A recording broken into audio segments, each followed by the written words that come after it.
আমার মোহর জানেন? আপনাদের কথায় কথা তাহলে বলিয়ে দিই নাকি? আমার মোহর কত? ক্যাশ মাত্র 525 টাকা। ক্যাশ মাত্র 525 টাকা।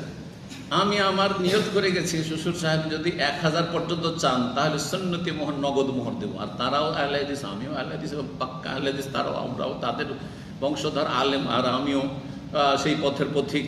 তো সুতরাং 1000 টাকা পকেটে নিয়েছি আর রেডি হয়েছে 1000 দেওয়ার জন্য। বলছে বাবা আমার পরিবারে বেশি মোহর নেই, কারো 300, কারো 400, আর আমার ছেলের বিয়ে দিলাম 515 দিলাম, আর আরেকটা নাতিনের বিয়ে দিলাম, পতিনের বিয়ে দিলাম, তো তার 520, আর এটা যেহেতু আমার মেয়ে সুতরাং এটা 525 নেব। যে আলহামদুলিল্লাহ, আমি নিয়ত করে গেছি 1000 আর চাইলেন কত?